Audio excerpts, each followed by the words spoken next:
कुमार आर्यन की धमाकेदार प्रस्तुति।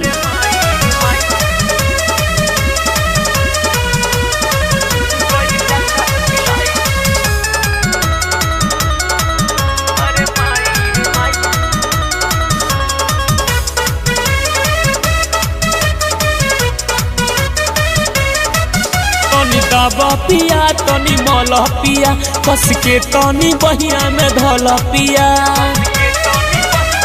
ए राजा तनी दाबा पिया तनी मल पिया कस के तनी बहिया में धल पिया पोरे पोरे बाथेला कलाई पोरे पोरे बाथेला कलाई गोल जगह छिलाई अरे माई रे माई गोल जगह छिलाई अरे माई रे माई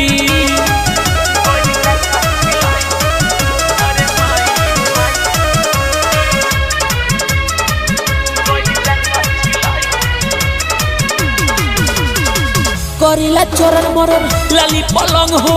कोरा में दाब पिया बथे अलंग हो सुनी ना करेला चरण मरन लाली पलंग हो कोरा में दाबी पिया बथे अलंग हो रात भर डाल के हिलाई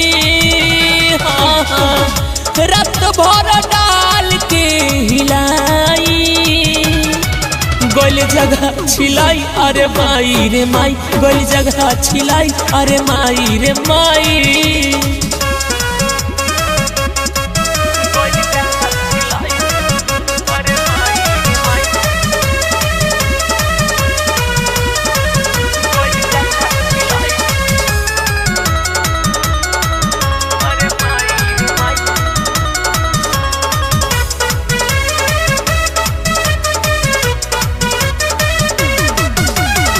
लखना चंदन पिया हो तैयार हो सोनू अमित रोजे देखे निहार हो